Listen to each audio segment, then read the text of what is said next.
안녕하세요. 임용수 목사입니다. 오늘 우리가 함께 나눌 말씀은 사도행전 4장 1절로 22절까지입니다. 우리 함께 하나님의 말씀을 보겠습니다.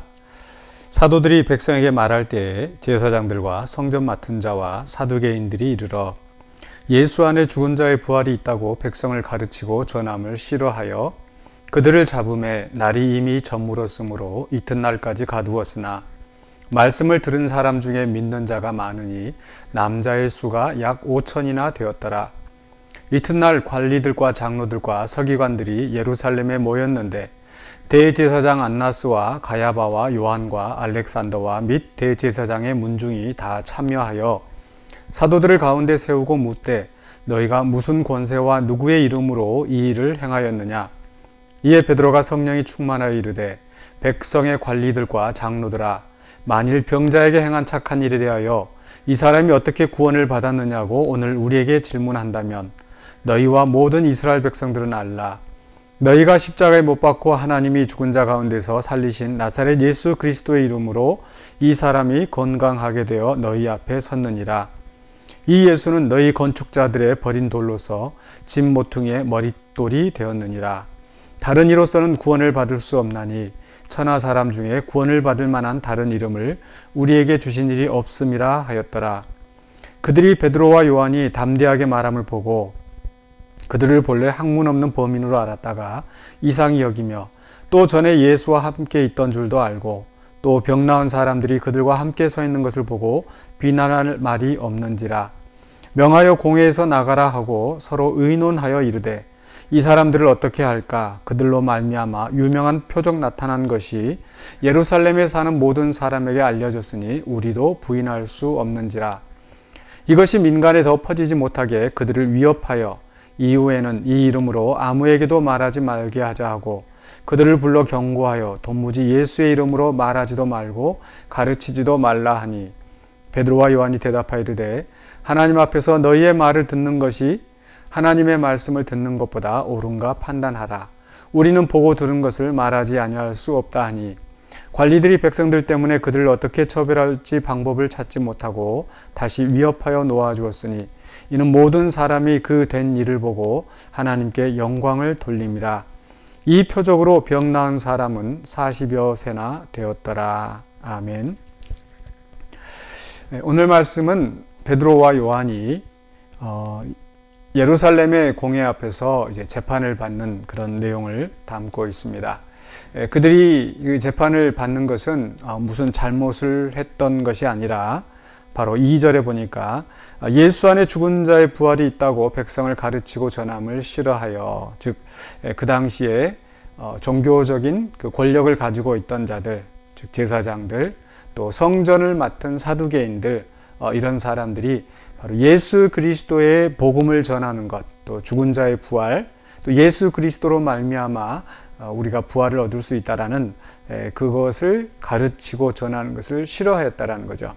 즉 제자들의 어떤 범죄 사실이 아니라 이 종교 권력을 가진 자들의 그 기준, 또 그 원하는 것과 맞지 않았기 때문에 이들은 지금 무고하게 또 고소를 당하고 또 재판을 당하고 있는 형편입니다. 그런데 참 그 본문 말씀 속에서 4절에 보니까 말씀을 들은 사람 중에 믿는 자가 많으니 남자의 수가 약 5천이나 되었더라 라고 하고 있죠.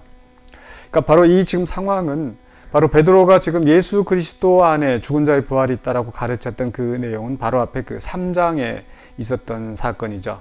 성전 미문의 안전뱅이를 낫게 하였고 또 그것이 바로 예수 그리스도의 이름으로 바로 그 놀라운 표적이 나타났다는 것, 그것을 증거하였고 그 증거, 그 설교를 들은 사람이 5천 명이나 예수 그리스도를 믿게 되었다. 그러니까 이 똑같은 설교를 듣고 똑같은 그 증거를 듣고 5천 명이나 회개하고 예수 그리스도를 믿게 되었는데 정반대로 똑같은 말씀을 들으면서도 그 전하는 것을 싫어하였다. 그 가르치는 것을 싫어하였다. 복음을 거부하는 사람이 있다라는 겁니다.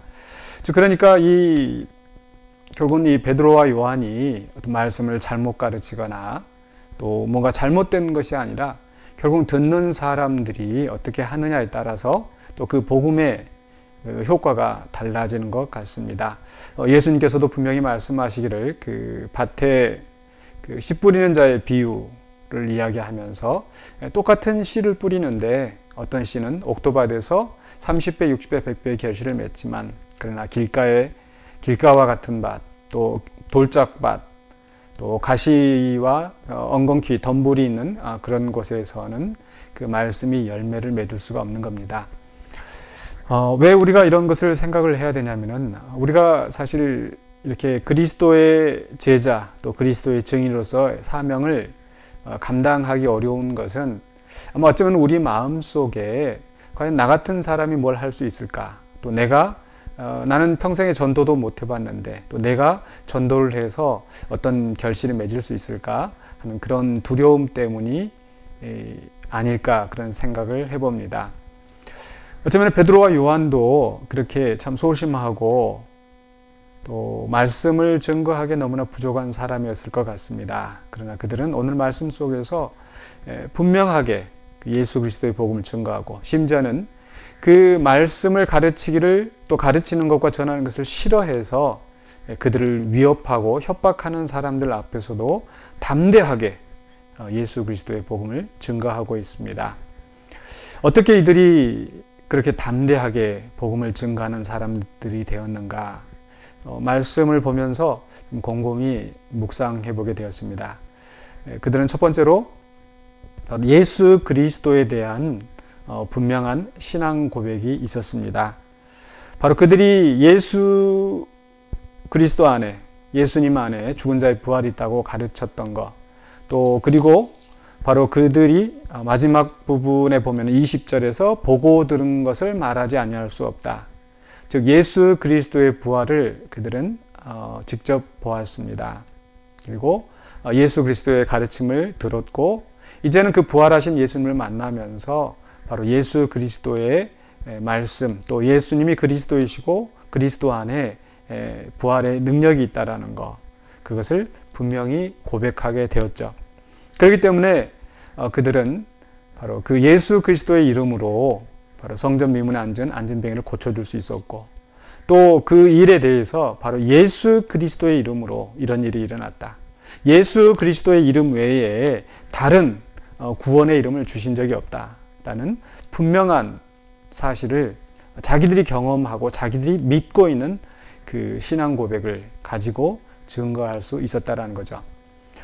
물론 오늘 우리들은 이 제자들처럼 부활하신 예수님을 직접 우리 눈으로 만나고 우리 손으로 만질 수는 없습니다. 그러나 분명 우리는 바로 이 제자들의 증거를 통해서 즉 기록된 말씀을 통해서 예수 그리스도를 우리는 만날 수가 있습니다. 그리고 또 이 말씀으로 만날 뿐만 아니라 또 우리는 매일 기도와 또 말씀의 묵상 가운데 또 예수님과 우리는 인격적인 교제를 할 수가 있는 거죠. 그래서 바로 이 예수 그리스도와의 인격적인 교제를 통해서 우리는 예수 그리스도의 주되심 또 예수 그리스도의 부활에 대한 분명한 믿음과 소망을 가질 수가 있습니다. 이러한 신앙 고백이 우리 안에서 분명히 있을 때 우리가 바로 이 예수 그리스도를 증거할 수 있는 거죠. 우리가 확신이 없으면은 우리가 담대하게 자신 있게 증거할 수가 없습니다. 그렇기 때문에 우리는 정말 이 말씀을 수시로 묵상하면서 또 기도 가운데 또 예수 그리스도와 교제하면서 또 정말 부활하신 예수님을 우리가 인격적으로 체험하고 또 그것을 그 예수 그리스도의 그 살아계심을 주님이 예수 그리스도가 우리의 주되심을 증거하는 우리가 되어야 되겠습니다. 두 번째로는요. 이 사람들이 어떻게 담대한 증인이 될 수 있었는가 보면은요. 그 공회 앞에서 질문을 받았을 때 7절에 누구의 권세와 또 무슨 권세와 누구의 이름으로 이를 행하였느냐라고 했을 때 8절에 이에 베드로가 성령이 충만하여 이르되 라고 시작을 하고 있습니다. 그 전에 베드로와 또 그 제자들을 생각하면 바로 예수님이 십자가에 고난 받으시기 위하여 체포당하실 때 그들은 도망갔습니다. 예수님을 부인했습니다.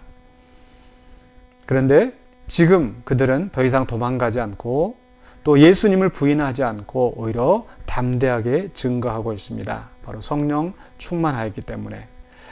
우리도 마찬가지입니다. 우리가 정말 우리의 힘으로 예수 그리스도를 증거하고 또 우리의 지혜와 권능으로 사람들을 설득시킬 수가 없습니다.